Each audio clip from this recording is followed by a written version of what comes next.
विरोध भी किया जा रहा है, जांच भी हो रही है। विरोध और जांच की आग अभी और कितनी बाकी? देखिए, जहां जिस तरह से जांच तेजी से आगे बढ़ती जा रही है, कमेटी के तीनों मेंबर्स दिल्ली आ चुके हैं, तीसरा दिन है आज, और उनकी जांच लगातार जारी है। इस घर में जहां नोट मिला था, दिल्ली पुलिस के जरिए उस एरिया को सील करा दिया गया है। ये सारी कवायद हो चुकी है, पूछताछ की प्रक्रिया शुरू होने वाली है। और ये भी हम आपको बता दें कि सबसे पहले जस्टिस यशवंत वर्मा के साथ जो लोग थे, जो जुडिशियल से जुड़े हुए लोग, चाहे उनके पर्सनल सेक्रेटरी हों, चाहे उनके जो भी अधिकारी जस्टिस वर्मा से जुड़े थे हाईकोर्ट के, उनसे पूछताछ होगी। उसके बाद पुलिस अधिकारी, फायर अधिकारी, बाकी गवाहों से पूछताछ होगी।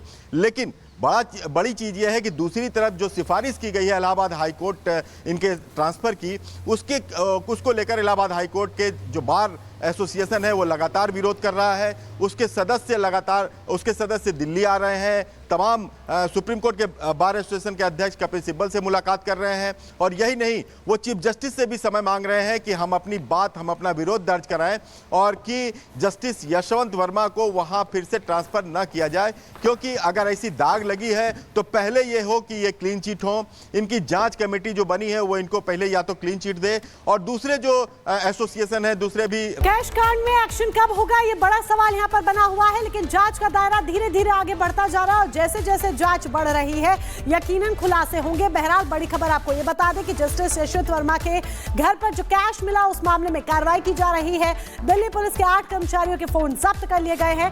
तुगलक रोड थाने के एसएचओ समेत 8 पुलिसकर्मी हैं जिनके फोन जब्त किए गए हैं। पुलिस वालों का फोन फोरेंसिक जांच के लिए भी भेज दिया गया है। वीडियो की जांच के लिए मोबाइल को जब्त किया गया है। तो सच्चाई क्या है, जल्द ही इसका खुलासा होगा, क्योंकि जो घर पर कैश मिला जस्टिस यशवंत वर्मा के, उस कैश को लेकर जस्टिस यशवंत वर्मा की तरफ से बार बार यही कहा जा रहा है कि यह सब कुछ किसी के द्वारा प्लॉट किया गया है, उन्हें फंसाने की कोशिश की जा रही है। यही एक बड़ी वजह है कि 3 सदस्यीय जांच कमेटी का गठन किया गया है जो इस पूरे मामले की गहनता से जांच पड़ताल करेगी और जल्द ही सच्चाई सामने आएगी। ये 3 तस्वीरें आपके सामने। कैश की सच्चाई क्या है, ये बड़ा सवाल, क्योंकि अधजले नोट मिलते हैं, 15 करोड़ रुपए लगभग बरामद होते हैं और 500 के नोटों की ये अधजली गड्डियां। पुलिस वालों के फोन जब्त कर लिए गए हैं। 8 पुलिसकर्मी हैं जिनके फोन जब्त किए गए हैं। फोरेंसिक जांच के लिए उन्हें भेज दिया गया है। सवालों में जस्टिस वर्मा लगातार बने हुए हैं, तो दूसरी तरफ विरोध भी जस्टिस वर्मा का लगातार हो रहा है। और हमारे साथ हमारे वरिष्ठ सहयोगी अखिलेश राय जुड़ गए हैं। अखिलेश जी, ये लगातार छानबीन चल रही है, लेकिन दूसरी तरफ विरोध भी खुल करके देखने को मिल रहा है, इलाहाबाद बार एसोसिएशन के द्वारा हो या फिर दिल्ली में हो। अभी और क्या सच है जो बाहर आना है, और उसके अलावा विरोध किस तरीके से हो रहा है इस पूरे मामले में? उनसे एक बार फिर से हम जुड़ने का प्रयास करेंगे, लेकिन आपको बता दें कि जो 3 तस्वीरें हैं वो सारी हकीकत बयां कर रही हैं। हालांकि कैश की सच्चाई क्या है इसके बारे में छानबीन की जा रही है। उनके आउट हाउस में जिस तरीके से आग लगी और उसके बाद वहां पर जले हुए नोट बरामद किए गए थे, उसका सच क्या है ये जानने के लिए पुलिस लगातार कोशिश कर रही है। पुलिस वालों को भी फोन जब्त किए गए हैं, उनसे भी बयान जो है उनके दर्ज किए जाएंगे। और जस्टिस वर्मा पर भी सवाल खड़े हो गए। हालांकि वो ये कहते हैं कि मुझे इसके बारे में कोई जानकारी नहीं है, लेकिन जस्टिस वर्मा के घर जो कैश मिला उसे लेकर के सुप्रीम कोर्ट ने 3 सदस्यीय समिति का गठन भी कर दिया। अब देखिए पूरा मामला क्या है वो समझाते हैं आपको। दिल्ली में जज के घर पर कैश मिलने का ये पूरा मामला है। अधजले नोट तब बरामद होते हैं जब उनके घर में आग लगती है। फायर ब्रिगेड की जो टीम है वो बुलाई जाती है और फायर ब्रिगेड की टीम जब वहां पर पहुंचती है आग बुझाने के लिए, तो उसके बाद जिस तरीके से ये पूरा मामला सामने आता है उसके बाद सवाल खड़े हो जाते हैं। आपको बता दें कि दिल्ली पहुंचेंगे राज्यों के बार एसोसिएशन अध्यक्ष, क्योंकि लगातार उनका विरोध हो रहा है, तबादला किया जा रहा था। इसे लेकर के विरोध प्रदर्शन इलाहाबाद हाईकोर्ट के बाहर भी देखने को मिला था।